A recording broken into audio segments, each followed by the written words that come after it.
राष्ट्र आज मना रहा है हिंदी दिवस। उपराष्ट्रपति, प्रधानमंत्री और गृह मंत्री ने दी देशवासियों को शुभकामनाएं। गृह मंत्री ने कहा, मातृभाषा के बिना किसी भी समाज की तरक्की संभव नहीं।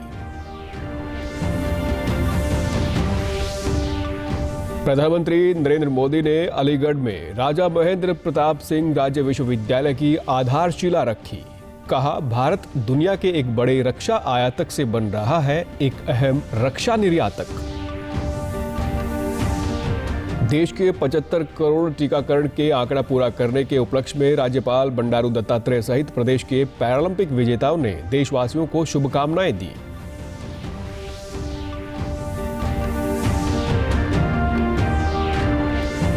और पूर्व केंद्रीय मंत्री रतनलाल कटारिया ने पंचकुला में 280 दिव्यांगजनों को सहायक उपकरण एवं कृत्रिम अंग वितरित किए। कहा, भारत ने 75 करोड़ से अधिक टीकाकरण कर एक मिसाल कायम की है।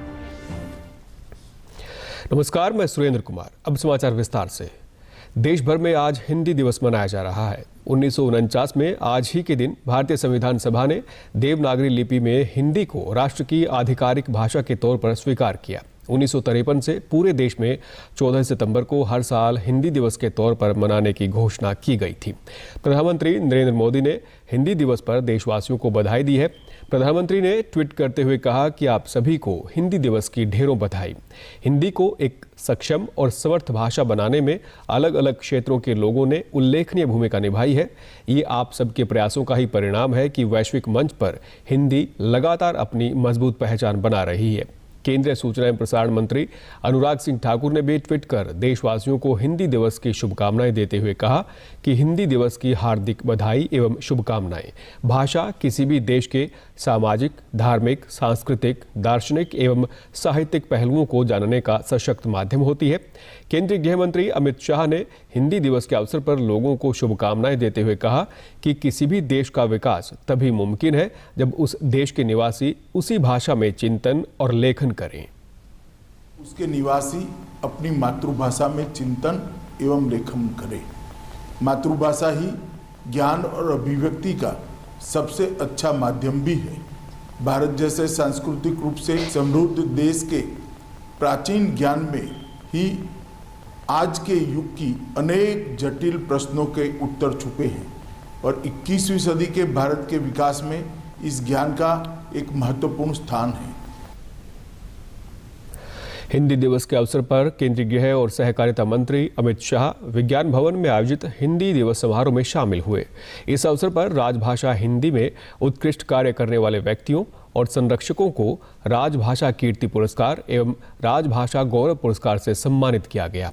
गृह मंत्री अमित शाह ने हिंदी भारती के नाम से एक पुस्तक का लोकार्पण भी किया और हिंदी दिवस समारोह के अवसर पर गृह मंत्री ने कहा कि कोरोना महामारी के खिलाफ भारत इसीलिए प्रभावी लड़ाई लड़ पाया क्योंकि प्रधानमंत्री नरेंद्र मोदी ने राजभाषा के माध्यम से पूरे देश को एकजुट किया। ये लड़ाई को इस तरह से लड़े कि कोरोना के खिलाफ लड़ाई सरकारें लड़ी, मगर भारत इस लड़ाई इस तरह से लड़ा कि कोरोना के खिलाफ भारत सरकार, राज्य सरकार और 130 करोड़ की जनता एकमुश्त एकजुट होकर लड़ी, इसलिए हम विजयी। कम से कम क्षति के साथ इसमें से बाहर। और ऐसा क्यों हुआ कि मोदी जी ने लगभग अलग अलग मुख्यमंत्रियों के साथ, राज्यपालों के साथ, व्यापारी मंडलों के साथ, डॉक्टरों के साथ और देश की जनता को संबोधित करने के 35 से ज्यादा प्रयास किए और सभी के सभी राजभाषा में करे तो इसका नीचे तक पहुंचना सुनिश्चित। गृह मंत्री ने प्रधानमंत्री नरेंद्र मोदी के आत्मनिर्भर भारत का भी अपने संबोधन में जिक्र किया। उन्होंने कहा कि आत्मनिर्भर अभियान का मतलब उत्पादन और आर्थिक रूप से आत्मनिर्भर होना नहीं है, बल्कि भाषा में भी हमें आत्मनिर्भर होना चाहिए, तभी देश सही रूप से आत्मनिर्भर बनेगा। आजादी के अमृत महोत्सव के जो प्रमुख लक्ष्य है उसमें से एक लक्ष्य आत्मनिर्भर भारत का भी रखा है। मैं आज मन से पूरे देश के नागरिकों को कहना चाहता हूं कि आत्मनिर्भर शब्द सिर्फ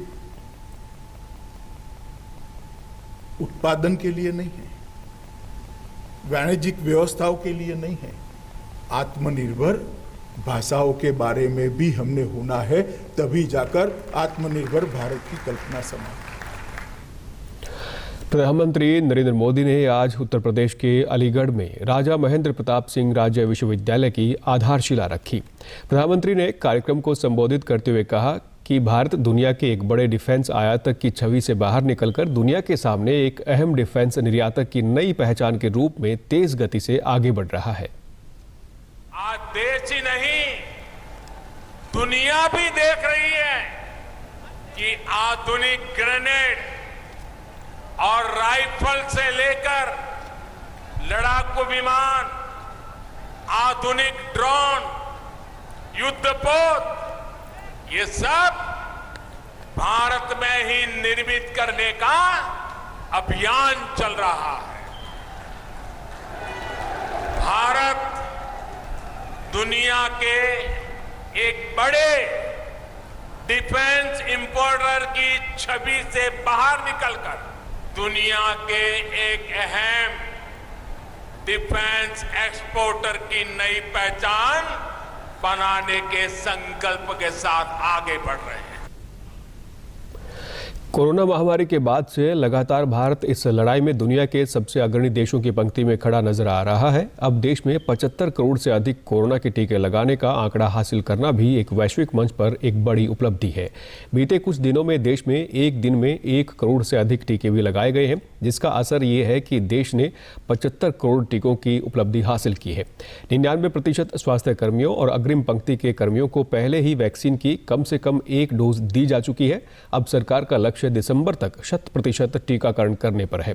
केंद्रीय स्वास्थ्य एवं परिवार कल्याण मंत्रालय के मुताबिक राष्ट्रव्यापी टीकाकरण अभियान के तहत देश में अब तक 75 करोड़ 22 लाख से अधिक कोविड टीकों की खुराक दी जा चुकी है। वहीं पिछले 24 घंटों में 78,66,000 से अधिक कोविड टीके लगाए गए हैं। सूचना प्रसारण मंत्री अनुराग सिंह ठाकुर ने देश की इस उपलब्धि पर गर्व व्यक्त किया। उन्होंने कहा कि दुनिया के देशों के मुकाबले भारत टीकाकरण की मुहिम में बहुत आगे निकला है।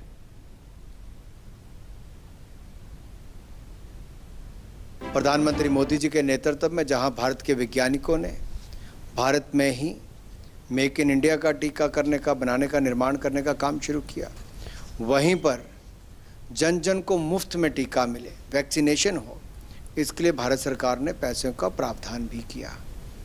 मैं बधाई देता हूं टीका लगाने वालों को भी और लगवाने वालों को भी, कोविड वॉरियर्स को भी, कि उन्होंने टीका लगाने में भी प्राथमिकता दी और 75 करोड़ टीकाकरण होना अपने आप में एक बड़ी उपलब्धि है। मुझे पूर्ण विश्वास है कोरोना के खिलाफ हमारी ये जो जंग है, इसमें टीकाकरण एक बहुत महत्वपूर्ण भूमिका निभा रहा है। प्रदेश के राज्यपाल बंडारू दत्तात्रेय ने देश का 75 करोड़ से अधिक कोरोना टीकाकरण की उपलब्धि हासिल करने पर शुभकामनाएं दी। राज्यपाल ने कहा कि देश में सबसे बड़े टीकाकरण अभियान के तहत 75 करोड़ कोरोना टीके की खुराक लगाना एक बहुत बड़ी उपलब्धि है और ये एक अनूठा संयोग है कि जब हम आज़ादी का अमृत महोत्सव मना रहे हैं। उन्होंने कहा कि इस उपलब्धि के लिए मैं सभी कोरोना योद्धाओं को बधाई देता हूं और टीकाकरण करवाने व संक्रमण की श्रृंखला को तोड़ने के लिए आगे आने की अपील करता हूं।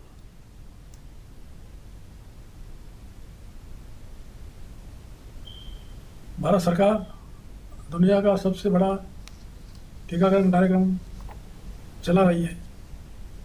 इस साल हमारे देश ने आज़ादी के 75 साल पूरे कर लिए हैं, जिसे आज़ादी का अमृत महोत्सव के रूप में मनाया जा रहा है।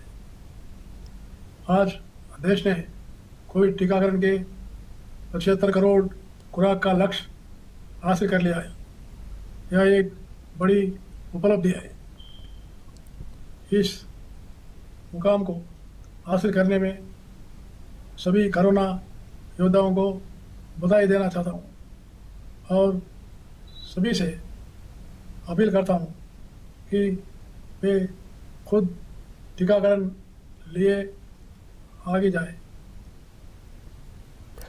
पैरालंपिक खेलों में तीरंदाजी में पहली बार भारत को कांस्य पदक दिलवाने वाले कैथल जिले के खिलाड़ी हरविंदर सिंह ने 75 करोड़ से अधिक कोरोना टीके लगने पर सरकार की सराहना की। उन्होंने कहा कि ये उपलब्धि हासिल करना पूरे देश के लिए गर्व की बात है।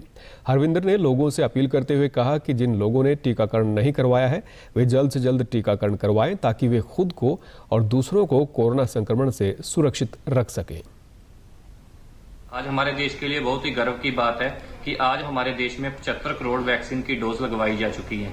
इसके लिए मैं धन्यवाद करना चाहूँगा प्रधानमंत्री श्री नरेंद्र मोदी जी का और भारत सरकार का, जिन्होंने पूरे देश में फ्री वैक्सीन उपलब्ध करवाई। मेरी आप सभी देशवासियों से भी अपील है कि आप भी ज़्यादा से ज़्यादा वैक्सीनेशन लगवाएं, जिससे कि आप, आपका परिवार और पूरा देश कोरोना वायरस से सुरक्षित रह सके। भारत द्वारा 75 करोड़ से अधिक कोरोना टीके की खुराकें लगने का कीर्तिमान हासिल करने पर जिलावासियों ने प्रधानमंत्री नरेंद्र मोदी का आभार व्यक्त किया। 75 करोड़ वैक्सीनेशन लग चुकी हैं। इसके लिए हम धन्यवाद करते हैं हमारे प्रधानमंत्री जी का, उन साइंटिस्ट का जिन्होंने जल्द से जल्द इसको यहाँ बनाया। क्योंकि 75 करोड़ वैक्सीन लगी जा चुकी हैं और वैक्सीन से लगने के बाद कोविड में कहीं ना कहीं सुधार नज़र आ रहा है। मैं पहले श्री नरेंद्र मोदी जी का धन्यवाद करता हूं, जिनके प्रयासों से कोरोना से हम लड़ पाए और जिनके प्रयासों से 75 करोड़ वैक्सीनेशन लग पाई। 75 करोड़ डोज जनता को लग चुकी है तो एक बहुत बड़ी उपलब्धि है। मैं समझता हूं कि जनता इस उपलब्धि को देखते हुए स्वयं भी सुरक्षित रहे और दूसरों को भी सुरक्षित रखने के लिए हर आदमी अपनी डोज लगवाए। टोक्यो पैरालंपिक्स में शानदार प्रदर्शन कर निशानेबाजी में 2 पदक अपने नाम करने वाले सिंहराज आधाना ने देश में 75 करोड़ से अधिक कोरोना टीके लगने पर भारत सरकार को शुभकामनाएं दी। सिंहराज ने पैरालंपिक खेलों में 1 रजत और 1 कांस्य पदक हासिल किया था। 75 करोड़ वैक्सीन लग चुका है, जो कि एक बहुत बड़ी आबादी है, लेकिन अभी हम अपने लक्ष्य से बहुत दूर है। जैसा कि आप जानते हैं, अभी तीसरी लहर का खतरा है। दोस्तों, हमें इसे गंभीरता से लेना होगा। आप लोगों को अपने घर से निकलकर वैक्सीनेशन सेंटर तक जाना होगा। भारत सरकार की विशेष नीतियों के तहत ये वैक्सीनेशन फ्री है, फ्री ऑफ कॉस्ट पर। वैसे आपको अपने घर से निकलकर अपने परिवार सहित ज़रूर वैक्सीन लगाएं यदि आपने नहीं लगवाई है। टोक्यो पैरालंपिक्स में निशानेबाजी में स्वर्ण पदक हासिल करने वाले मनीष नरवाल ने भी लोगों से कोरोना टीकाकरण करवाकर खुद को स्वस्थ रखने की अपील की। उन्होंने कहा कि देश भर में 75 करोड़ वैक्सीन लगाना बहुत बड़ी उपलब्धि है। इसके लिए वे सरकार का आभार व्यक्त करते हैं। यह अपील करता हूं कि वो कोरोना वैक्सीन लगाएं और अपने आप को, अपने परिवार को, अपने देश को सुरक्षित रखें। अपने देश में 75 करोड़ वैक्सीन लग चुकी हैं, जो कि सरकार के लिए एक बहुत बड़ी उपलब्धि है और इस उपलब्धि के लिए सरकार को धन्यवाद बोलता हूं मैं। भारतीय कृत्रिम अंग निर्माण निगम एल्मिको कानपुर के सौजन्य से दिव्यांगजन की सहायता सशक्ति हेतु निःशुल्क सहायक उपकरण एवं कृत्रिम अंग वितरण समारोह पंचकुला में आयोजित किया गया। इस अवसर पर मुख्य अतिथि पूर्व राज्य मंत्री रतनलाल कटारिया ने 280 दिव्यांगजनों को निःशुल्क सहायक उपकरण एवं कृत्रिम अंग वितरित किए। रतनलाल कटारिया ने कहा कि आज पूरा राष्ट्र आज़ादी का अमृत महोत्सव मना रहा है। इस अवसर पर भारत ने 75 करोड़ से अधिक लोगों का टीकाकरण कर दुनिया भर में एक मिसाल कायम की है।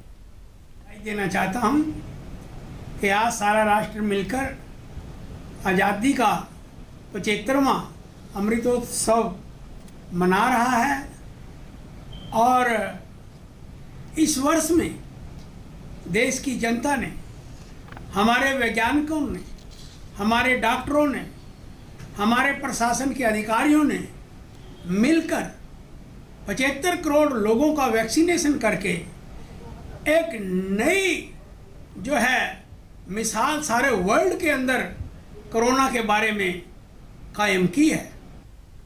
रतनलाल कटारिया ने कहा कि आज 14 लाख से अधिक राशि के 280 सहायक उपकरण एवं कृत्रिम अंग वितरित किए गए हैं। उन्होंने बताया कि कानों में लगने वाली मशीन की कीमत लगभग 6 लाख रुपए है।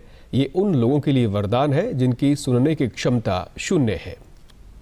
राशि के 280 के लगभग उपकरण जो है यहाँ पर वितरित किए गए हैं और हमारा जो सोशल जस्टिस डिपार्टमेंट है वो हमारे अन्य रेड क्रॉस सोसाइटीज़ के साथ मिलकर, डिस्ट्रिक्ट एडमिनिस्ट्रेशन के साथ मिलकर, और जो हमारा कानपुर के अंदर कारखाना लगा है एलिम्को का, जो कृत्रिम अंग बनाता है, उनके साथ मिलकर देश के विभिन्न भागों में जो है वो इस प्रकार के जो है कृत्रिम अंग जो है वो प्रदान कराता है। अंत में इस बुलेटिन के मुख्य समाचार एक बार फिर। राष्ट्र आज मना रहा है हिंदी दिवस। उपराष्ट्रपति, प्रधानमंत्री और गृह मंत्री ने देशवासियों को शुभकामनाएं दी। गृह मंत्री ने कहा, मातृभाषा के बिना किसी भी समाज की तरक्की संभव नहीं।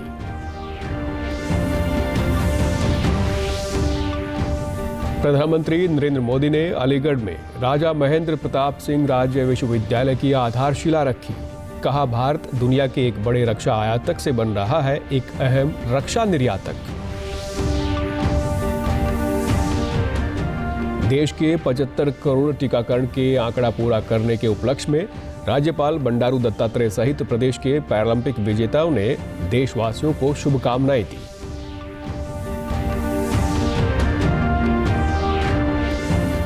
और पूर्व केंद्रीय मंत्री रतनलाल कटारिया ने पंचकुला में 280 दिव्यांगजनों को सहायक उपकरण एवं कृत्रिम अंग वितरित किए।